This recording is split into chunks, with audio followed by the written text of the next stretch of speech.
Good. All right, good afternoon, everyone. Chelan County Sheriff Mike Morrison. Again, I want to thank everyone for coming here. We're coming full circle.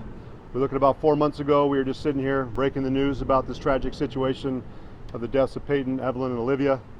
And today I stand before you again with news that we have received our DNA results back from the Washington State Patrol's crime lab from the items that were recovered last week. That would be the clothing and also the human remains. We are glad to say that those remains do come back as a positive match for Travis Decker. It's a big day for Chelan County Sheriff's Office, all of our federal partners, that we can finally bring a close to this dark chapter of Chelan County. Certainly pay respects to the deaths of Peyton, Evelyn, and Olivia. We wanted to show honor to them, let them know that we never forgot about them. We haven't forgot about their family. To Whitney, we apologize that it's taken this long to get the closeness and the closure that we are looking for in this case, but I hope that you can rest easier at night knowing that Travis is accounted for. He is deceased. Our DNA results confirm that, and this will bring a close to our case. I want to thank our detectives, our investigative unit, for the amount of time, effort, and just overall sacrifice that they put in.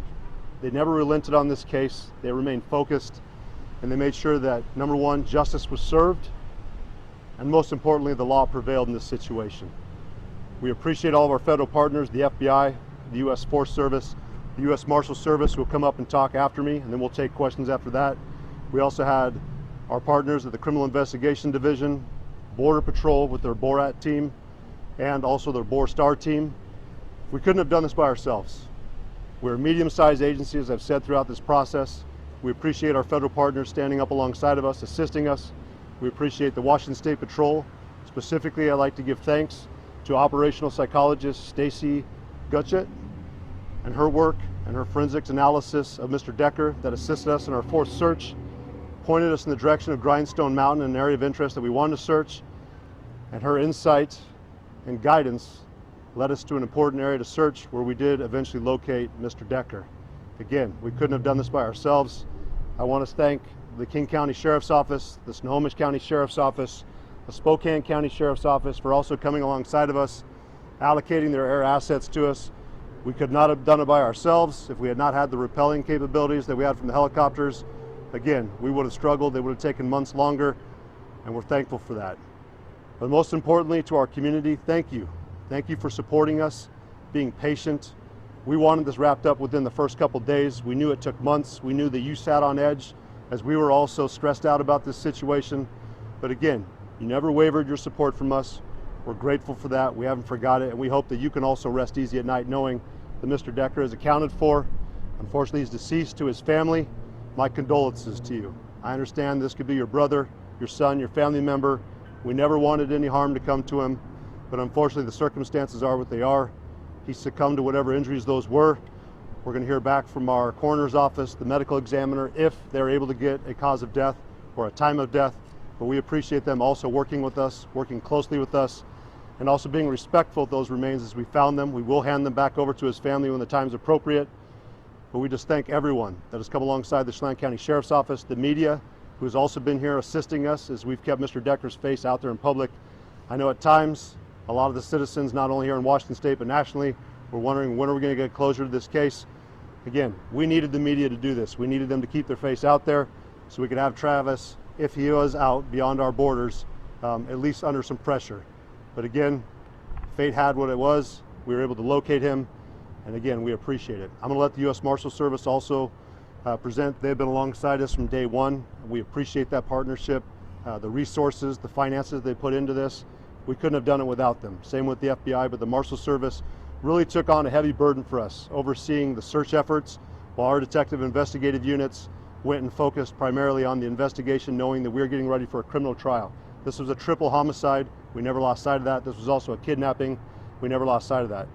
Before I conclude, though, I also want to make sure that I pay thanks specifically to the Wenatchee Police Department, Detective Hewitt.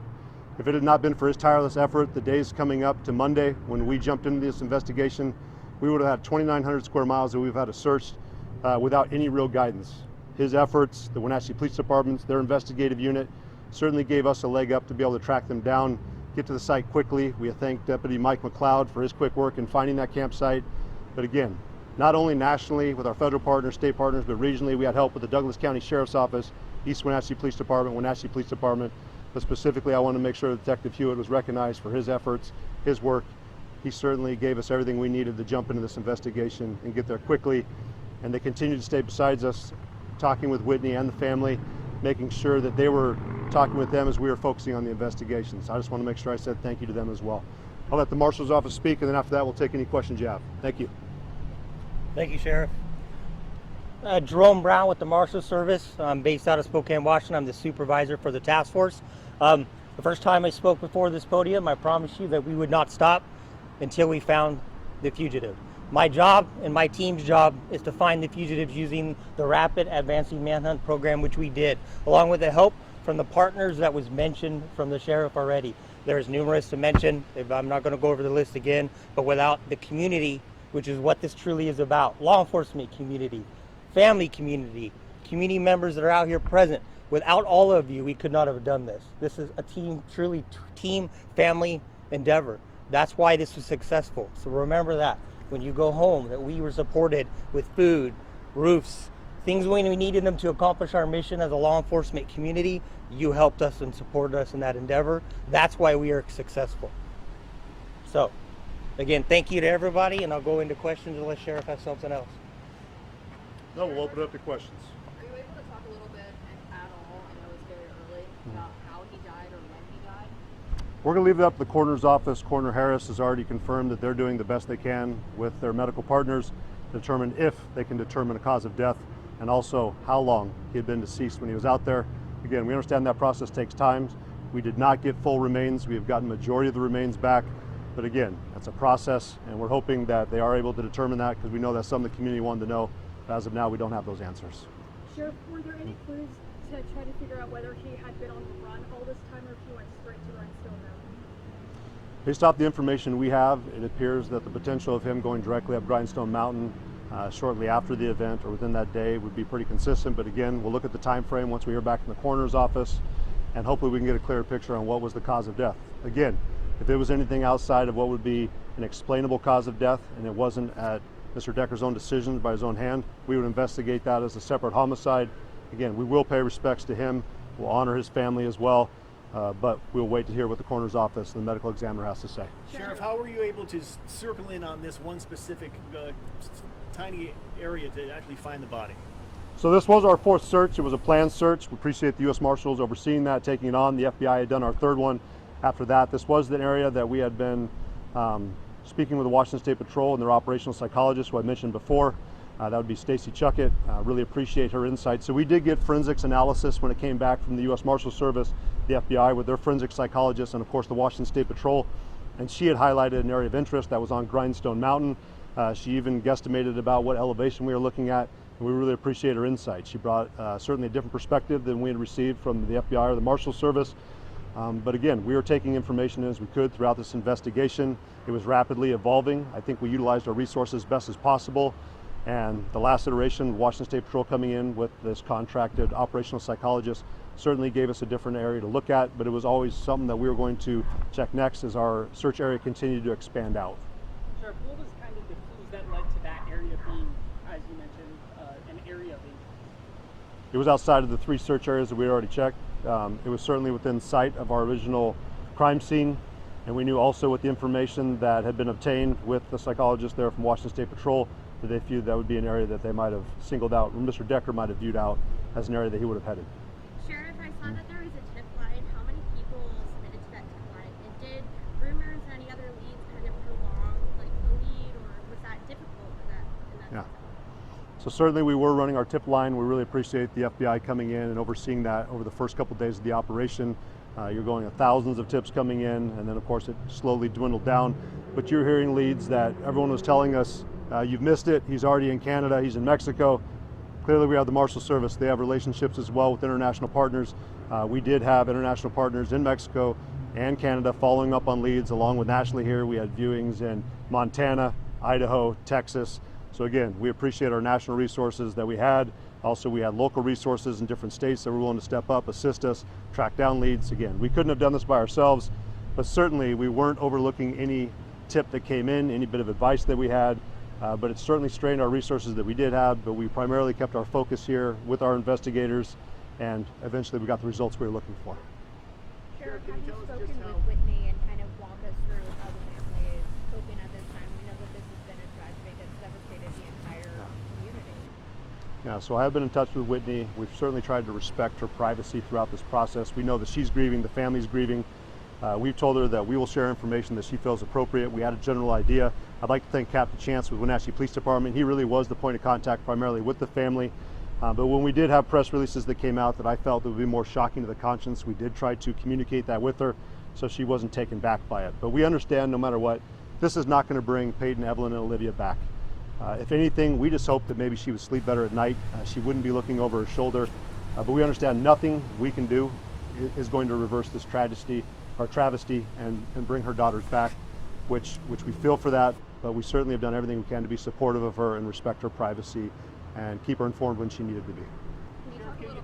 you tell us just how it feels for you personally and for your department to finally have this day come? My focus is more back on my agency. I understand that a lot of our deputies have taken a huge toll when they're sitting there on the crime scene for hours on end. Our detectives are having to read through these reports, the fine details of the case that no officer in his law enforcement career should really have to read through. So I certainly am focusing on them, making sure that they have the support they need with psychologists, critical incident stress management, peer supporters. We've done everything we can to make sure we're supporting them on that front. I would say personally that I certainly view it as a win for our community that we can close this. This has been a very dark chapter. You're looking at one of the largest manhunts in Chelan County history, one of the most horrific crimes that we've seen in Chelan County, and we're glad to put it behind us. Personally, I certainly just feel for the family. I couldn't imagine that as a father to lose any of my kids, especially all three. And I hope that we never see anything like this in Chelan County again. But personally, I'm just glad to see it's closing out and we're putting it behind it. And number one, above all, that we found Mr. Decker, he's accounted for, and that we can say that threat to our community is confirmed, no longer a threat. Is this case officially closed in Chelan County now? We will go through the final processes of closing out the case. We know that our detectives still have some things to wrap up. We still consider this to be a criminal case. We're making sure that we've documented all of our evidence, that we've completed all of our reports, and that we've done what we need to do to process the evidence we have. We do not believe there are any other suspects, anything else we need to follow up on, but we want to make sure it's closed properly. Sheriff, do you think you've gotten any closer, or will you ever get close to the reason why Mr. Decker might have done this? No, I don't think we'll ever have a true reason. I don't think it really matters what his reasoning was. In our view, and based off the evidence we have, he committed murder. It's inexcusable, it's inexplainable, and we would have liked to have, of course, heard his thought process and what he was thinking at the time, but I don't think anything he said would have justified it. The bottom line is our community is now down 3 young girls that would have been our bright future. They're not here. I know several members of our agencies had their kids interacting with them on sporting events and other personal events, so it's a loss for us personally too. We recognize that those girls are gone for their family. They're not going to be able to enjoy birthdays, other memories, first dances, first sporting events, even first jobs. So I certainly feel for them. I understand that is a huge loss, and I certainly will be sending my prayers towards them, hoping that they can find some kind of closure on this. Can you speak to the state of the remains? You touched on this a little bit last week, but did the crime lab give any indication about why it may have been particularly difficult to test any of the samples as to the state of the remains? Or? No, I would say the biggest challenge to the results was me personally. I requested more than they're used to. I appreciate Chief Batiste and his team being flexible and willing to adjust. I did not want to take any chance of just coming back with samples from the clothing. I wanted samples from the remains that were also located there.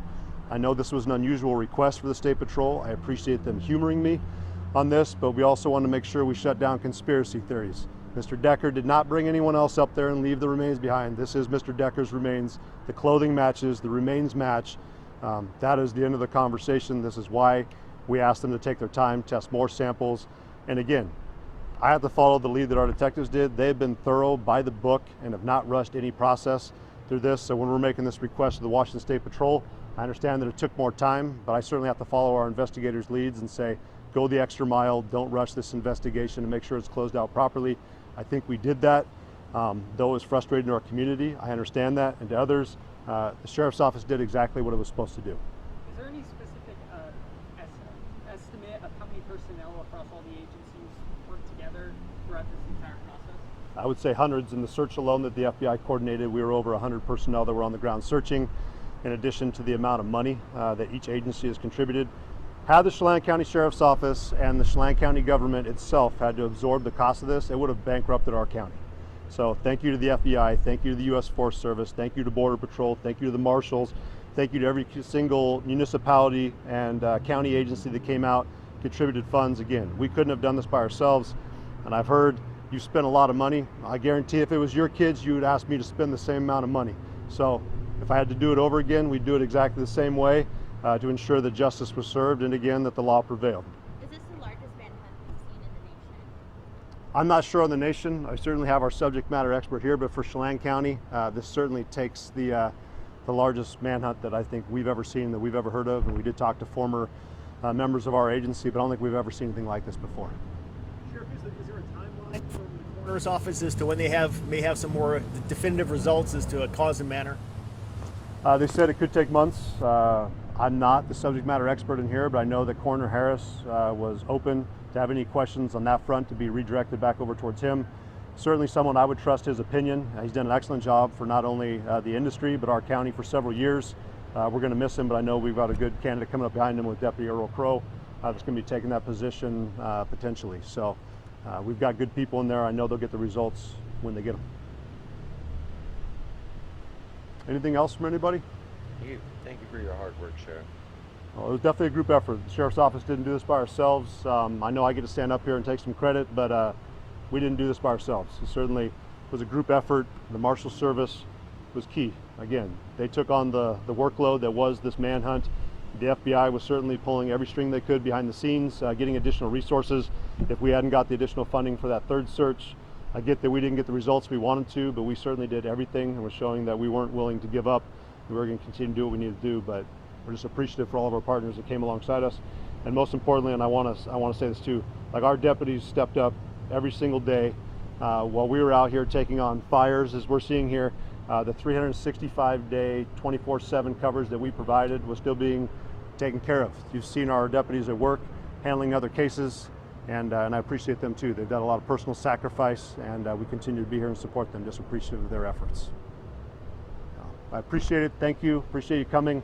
And thank you for being supportive of us during this time. We're looking forward to closing this case out. And to Whitney, certainly hope you know that we never gave up. And Peyton, Evelyn, and Olivia, their memories will live on forever. Thank you. And thank you too, Marshal.